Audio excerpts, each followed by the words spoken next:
나오미의 남편 엘리멜렉의 친족으로 유력한 자가 있으니 그의 이름은 보아스더라.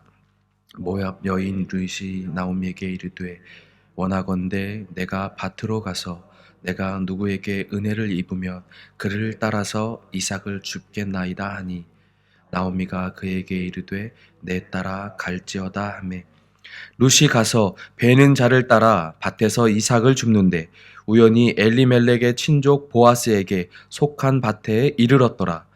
마침 보아스가 베들레헴에서부터 와서 베는 자들에게 이르되 여호와께서 너희와 함께 하시기를 원하노라 하니 그들이 대답하되 여호와께서 당신에게 복 주시기를 원하나이다 하니라.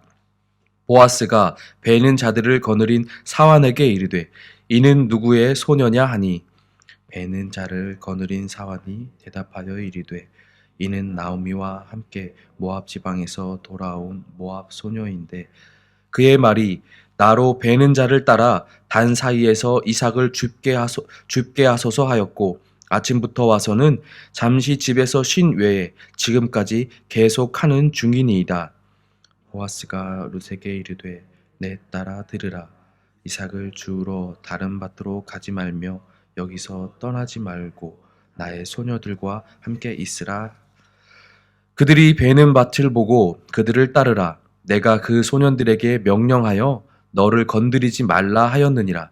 목이 마르거든 그릇에 가서 소년들이 길어온 것을 마실지니라 하는지라. 룻이 엎드려 얼굴을 땅에 대고 절하며 그에게 이르되 나는 이방 여인이거늘 당신이 어찌하여 내게 은혜를 베푸시며 나를 돌보시나이까 하니 보아스가 그에게 대답하여 이르되 내 남편이 죽은 후로 내가 시어머니에게 행한 모든 것과 내 부모와 고국을 떠나 전에 알지 못하던 백성에게로 온 일이 내게 분명히 알려졌느니라. 여호와께서 내게 행한 일에 보답하시기를 원하며 이스라엘의 하나님 여호와께서 그의 날개 아래에 보호를 받으러 온 내게 온전한 상 주시기를 원하노라 하는지라. 함께 보겠습니다. 룻이 이르되 내 주여 내가 당신께 은혜 입기를 원하나이다. 나는 당신의 하녀 중에 하나와도 같지 못하오나 당신이 이 하녀를 위로하시고 마음을 기쁘게 하는 말씀을 하셨나이다 하니라. 아멘. 오늘 본문은 시어머니인 나오미를 따라 베들레헴으로 온 룻의 삶과 그 삶 속에서 보이지 않는 곳에서 인도하시는 하나님의 보이지 않는 손길을 말하고 있습니다. 어제 본문인 1장 22절 말씀 마지막 부분에 언급되었던 볼이 추수할 때의 시점이 이제 새로운 장면으로 시작되고 있습니다. 보아스라는 사람을 소개함으로 본문은 시작되고 새로운 시작을 하고 있는데 성경은 보아스를 나오미의 남편 엘리멜렉의 친족으로서 유력한 사람이라고 소개하고 있습니다. 여기서 유력한 자를 직역을 해보면 유능한 남자인 용사인데 본문의 맥락에서는 부유하고 권력이 있는 사람을 의미합니다. 부유하면서도 재판을 주재하는 권력을 지닌 사람이 보아스라고 소개하고 있는 것입니다. 이것이 갖는 중요한 의미는 기업을 물려줘야 할 자가 갖는 요소이기 때문에 중요하게 다가옵니다. 앞서 보아스를 통해서 하나님의 일하심을 간접적으로 드러내고 있기 때문입니다. 이를 모르는 룻은 지금도 살아남기 위해서 몸부림치는 삶을 살고 있습니다. 현재 상황 가운데 나오미와 룻은 먹을 것이 필요한 상황이었습니다. 그렇기에 룻은 나오미에게 밭으로 나아가서 누구에게 은혜를 입으면 따라서 이삭을 줍겠다고, 내가 양식을 구해오겠다고 말을 하였죠. 그리고 나오미가 그리하라 하여 밭으로 나가 이리저리 다니며 이삭을 주었습니다. 레위기와 신명기에 나타나는 이스라엘의 법들 가운데에는 고아와 가부와 거류민을 위한 다양한 법들이 있었는데 그 중 하나가 추수할 때에 가난한 자들이 이삭을 줍도록 한 법이 있습니다. 더 나아가 이삭을 줍는 것뿐만 아니라 한 귀퉁이의 곡식을 거둘 수도 있도록 만들어 주었습니다. 레위기 19장 9절에 보면 곡식을 거둘 때 밭 모퉁이에까지 전부 베지 말고 남겨두어서 가난한 자들이 그것을 베어다가 먹을 수 있도록 해 주어는 말씀, 법들이 이런 것을 볼 때 많은 자들이 이를 시행하고 있었고 또한 가난한 자들이 이를 위해서 밖으로 나가 이삭을 줍기도 하며 베기도 했습니다. 이러한 배경을 바탕으로 룻은 밖에 나가서 이삭을 줍고 있던 것이었습니다. 쉽지 않은 삶이었을 것입니다.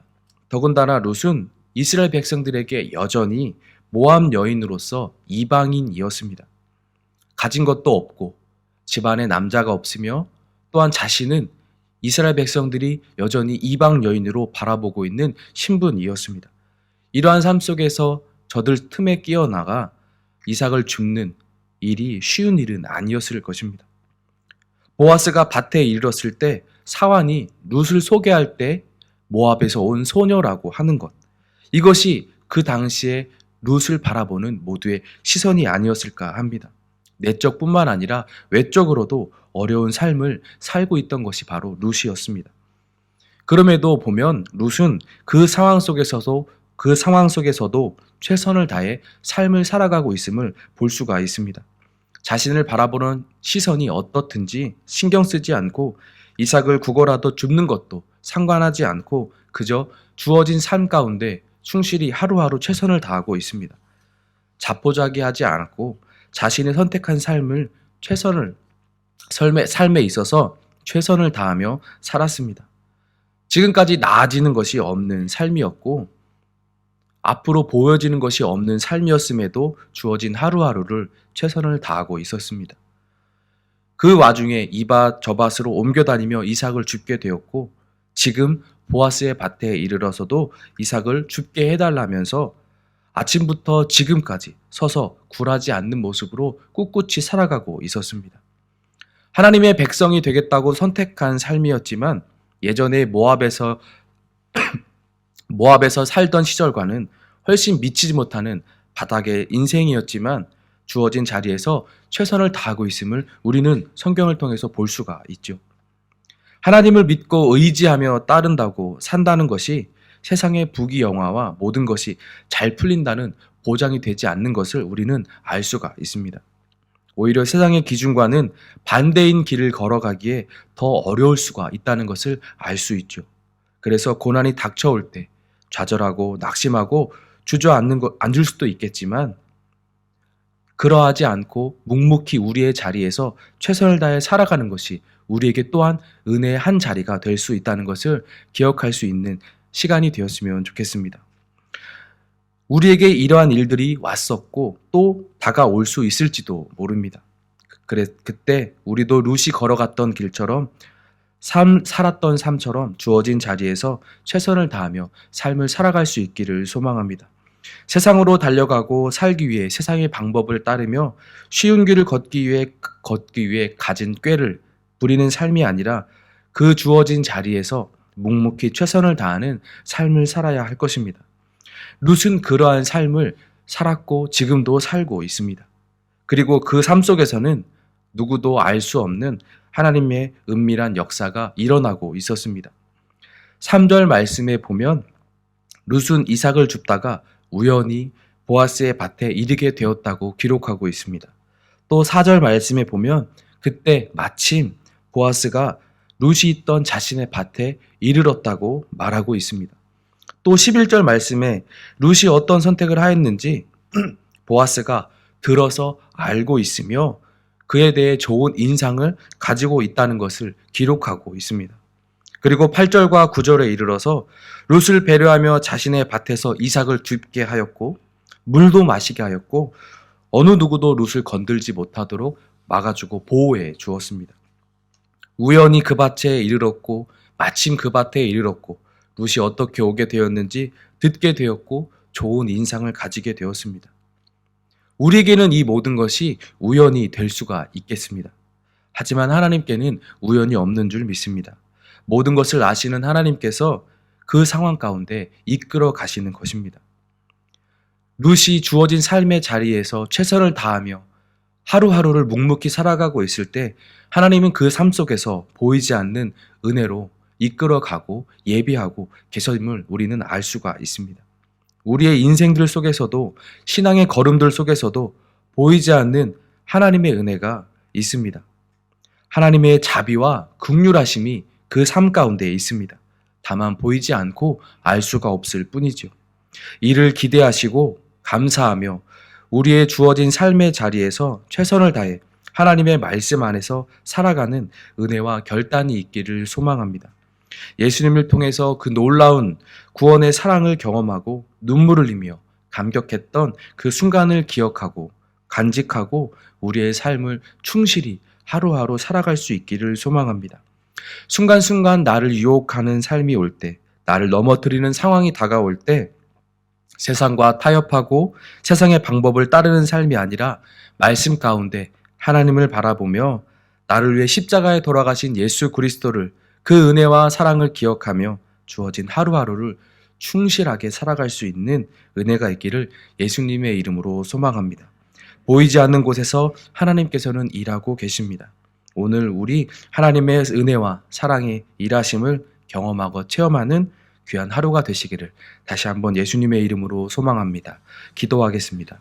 이 시간 기도하실 때 하나님 아버지, 우리가 바라볼 수 없고 예상할 수 없는 상황 속에서도 우리를 위해 예비해 주시고 함께하여 주시는 그 은혜에 감사드립니다.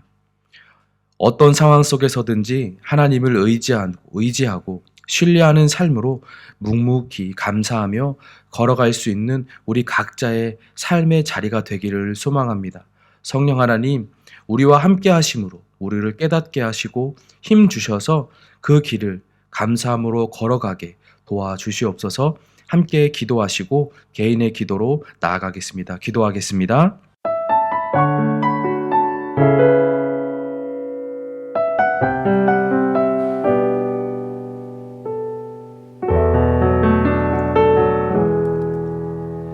예수 나의 좋은 치료자,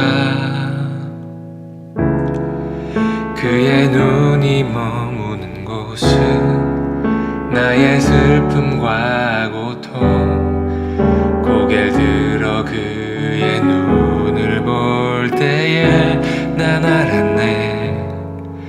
예수 나의 좋은 치료자,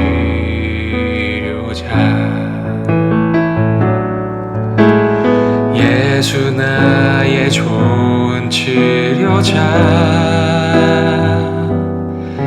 그의 손길이 닿는 곳은 나의 상처와 아픔, 영원히 흐를 것 같았던 눈물 다 멎었네.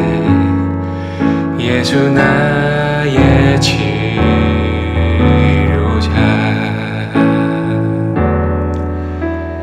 나 노래하리라.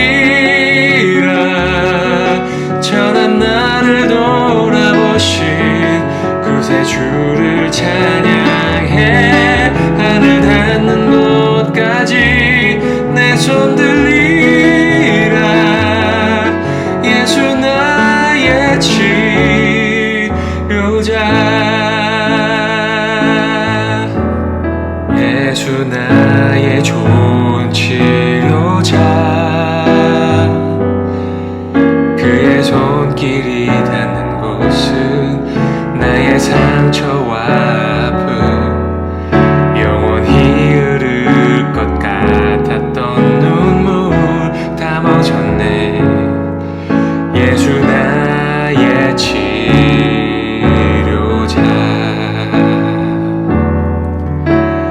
나 노래하리라. 전한 나를 돌아보신 구세주를 찬양.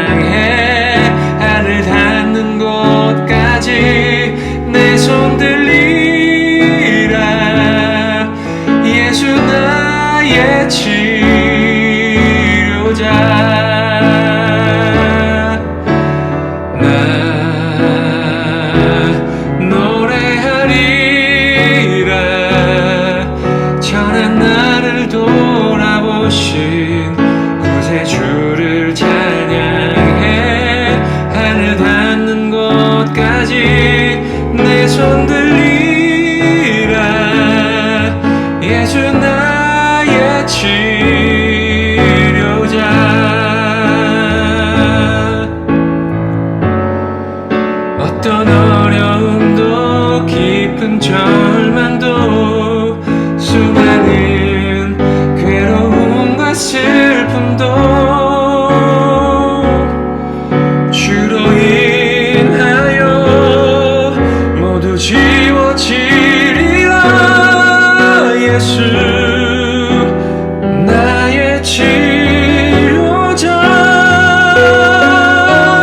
난 노래하리라. 전한 나를 돌아보신 구세주를 찬양해. 하늘 닿는 곳까지 내 손 들리라. 예수 나의 치료자. 나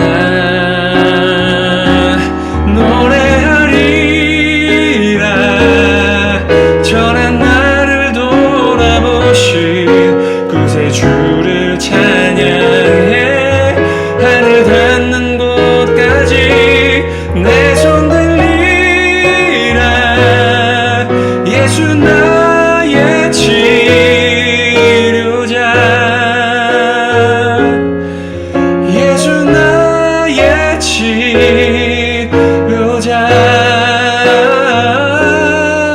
예수 나의 치료자.